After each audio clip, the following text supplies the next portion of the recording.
Penguin Random House Audio presents The All or Nothing Marriage, How the Best Marriages Work, by Eli J Finkel. Read for you by Mark Deakins. Publisher's note: this audiobook includes visual references and graphs, which can be viewed by opening the accompanying PDF file. To my wife, Allison, who finds it hilarious that I am a marriage expert. Preface. Panic in Evanston. I was working hard to look relaxed, as if the two of us were just having a regular research meeting. Professors meet with graduate students all the time to work through the sorts of thorny conceptual issues that arise when writing articles.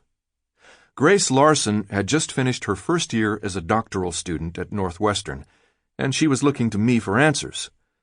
But what she told me in that meeting had, in under an hour, shattered some of my most central assumptions about marriage. Meanwhile, a deadline loomed. I had promised to submit a feature article presenting an ambitious new theory of marriage in America. The article, which would eventually clock in at a novella-length 30,000 words, was due in October of 2013.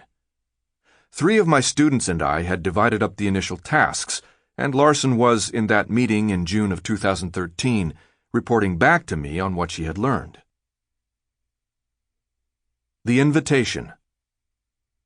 2 months earlier, the psychologist Ronnie Janoff-Bullman had invited me to submit a target article for the scholarly journal Psychological Inquiry.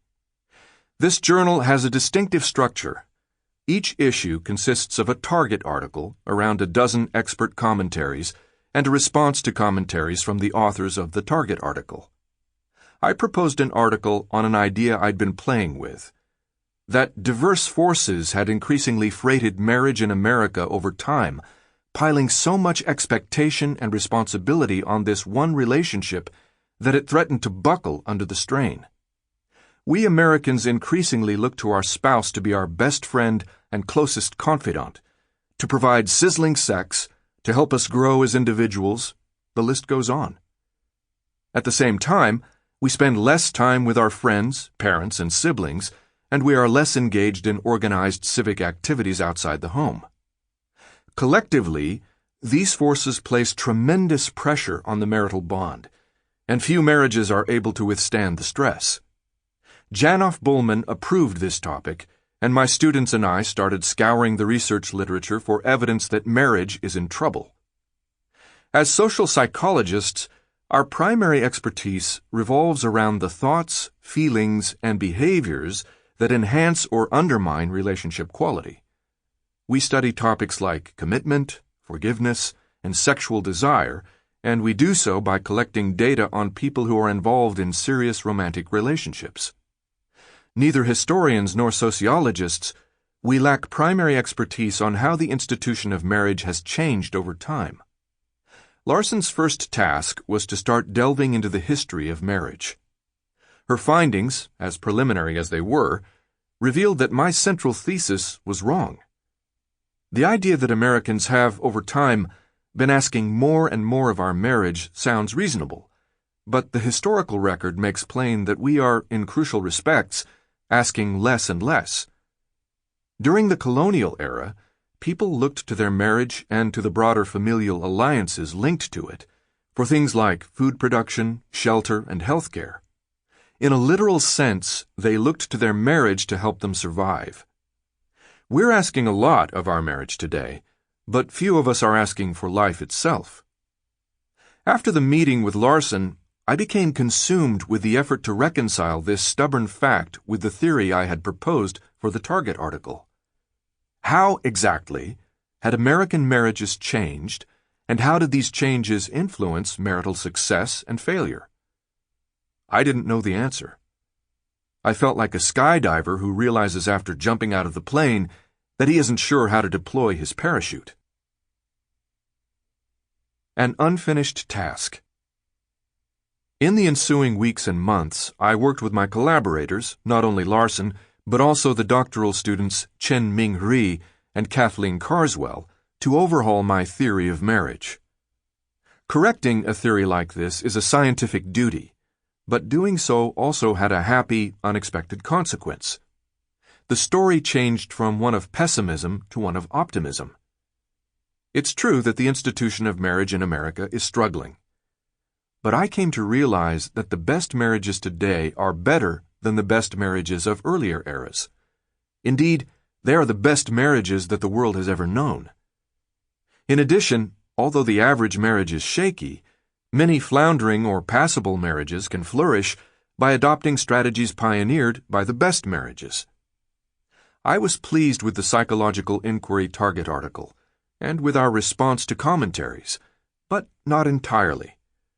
Some of my reservations derived from the sorts of minor imprecisions and omissions that are inevitable in deadline-based scholarship, but others were more troubling. I have written this book, which presents a heavily revised version of my all-or-nothing theory of marriage, to address these reservations. Along the way, I reverse-engineer today's best marriages, gleaning insights that the rest of us can use to achieve the sort of marital fulfillment that modern economic and cultural forces have, for the first time, placed within reach. A Personal Voyage. Every year, shortly before Valentine's Day, I commandeer the official Northwestern University Twitter handle, @NorthwesternU, for an hour to answer questions about relationships. At the university's request, I spend this time engaging with people who tweet questions containing the hashtag #AskFinkel. Once, my wife submitted a tongue-in-cheek question, and I seized the rather public opportunity to get romantic.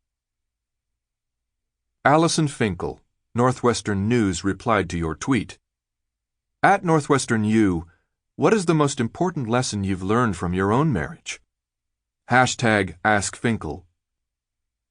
@Allison Finkel, that my wife is perfect, not to mention brilliant, sexy, and charming. And kind. Love you, baby. Even in retrospect, I'm pretty pleased with that response, especially given the whack-a-mole pace of those Twitter chats. If marriage were a 140-character undertaking, I'd be crushing it. But the reality is that marriage is much more complicated than a tweet, much more complicated than almost anything else we do, really. In real life, I mess up a lot. That's one of the reasons why I study relationships for a living.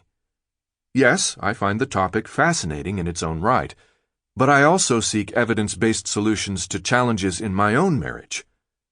Like the formerly bald spokesman for Hair Club for Men, who declared in those kitschy 1980s ads that he's not only the company's president, but also a client. I'm not only a scholar who conducts research to understand how marriage works, but also an avid consumer of such research. Allison and I have enjoyed extended periods of bliss, but we have also endured difficulties severe enough to raise questions about our marriage's long-term viability. Both the blissful and the difficult times inform the scientific questions I investigate, and the data-based answers to those questions inform how I behave in our marriage.